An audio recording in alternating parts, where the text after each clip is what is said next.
रंग बिरंगी मिठाइयाँ, तेनाली रामन स्टोरी। बसंत ऋतु छाई थी। राजा कृष्णदेव राय बहुत ही खुश थे। वह तेनालीराम के साथ बाग में टहल रहे थे।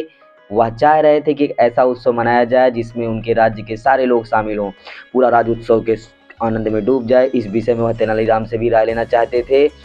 तेनालीराम ने राजा की इस सोच की प्रशंसा की और इसके बाद राजा ने विजयनगर में राष्ट्रीय उत्सव मनाने का आदेश दे दिया। शीघ्र ही नगर को स्वच्छ करवा दिया गया। सड़कों व इमारतों में रोशनी की व्यवस्था कराई गई। पूरे नगर को फूलों से सजाया गया। सारे नगर में उत्सव का वातावरण था। इसके बाद राजा ने घोषणा की, राष्ट्रीय उत्सव मनाने के लिए हलवाई की दुकानों पर रंग बिरंगी मिठाइयाँ बेची जाए। घोषणा के बाद नगर के सारे हलवाई रंगीन मिठाइयाँ बनाने में व्यस्त हो गए। इस घोषणा के बाद कई दिनों तक तेनालीराम दरबार में नजर नहीं आए। किसी को भी उनके बारे में कुछ नहीं पता था। राजा कृष्णदेव राय ने तेनालीराम को ढूंढने के लिए सिपाहियों को भेजा, लेकिन वे भी तेनालीराम को ढूंढ नहीं पाए। उन्होंने राजा को इस बारे में बताया। यह सुनकर राजा और भी अधिक चिंतित हो गए। उन्होंने दोबारा सिपाहियों को तेनालीराम की खोज में जुट जाने का आदेश दिया।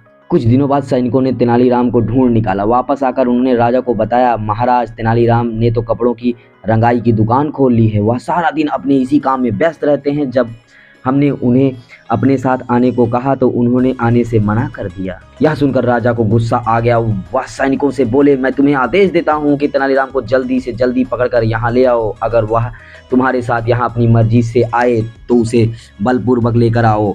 राजा के आदेश का पालन करते हुए सैनिकों ने तेनालीराम को बलपूर्वक पकड़कर दरबार में ले आया। राजा ने पूछा, तेनाली, तुम्हें लाने के लिए जब मैंने सैनिकों को भेजा तो तुमने शाही आदेश का पालन क्यों नहीं किया? और एक बात और बताओ, हमारे दरबार में तुम्हारा अच्छा स्थान है जिससे तुम अपनी सभी आवश्यकताएं पूरी कर सकते हो, फिर भला तुमने यह रंगरेज की दुकान क्यों खोली?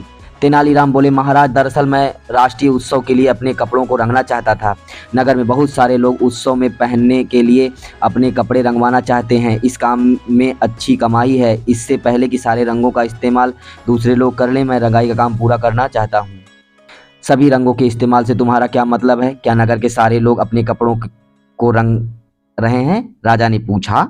नहीं महाराज, वास्तव में रंगीन मिठाइयाँ बनाने के आपके आदेश के बाद नगर के ज़्यादातर हलवाई मिठाइयों को रंगने के लिए रंग खरीदने में व्यस्त हो गए। अगर वे सारे रंगों को मिठाइयाँ रंगने के लिए खरीद लेंगे तो मेरे कपड़े कैसे रंगे जाएंगे? इतना सुनते ही राजा को अपनी भूल का एहसास हो गया। वह बोले, तुम यह कहना चाहते हो कि मेरा आदेश अनुचित है? मेरे आदेश का फ़ायदा उठाकर मिठाइयाँ बनाने वाले मिठाइयों को रंगने के लिए घटिया व हानिकारक रंगों का इस्तेमाल कर रहे हैं, जबकि उन्हें केवल खाने योग्य रंगों का ही इस्तेमाल करना चाहिए। इतना कहकर महाराज ने तेनालीराम की तरफ देखा। तेनालीराम के चेहरे पर वही चिरपरिचित मुस्कुराहट थी।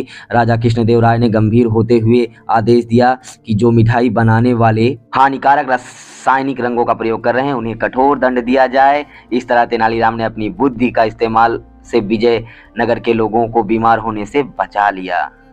और आपको ये कहानी अच्छी लगी तो प्लीज़ एक लाइक और कमेंट कर दीजिएगा।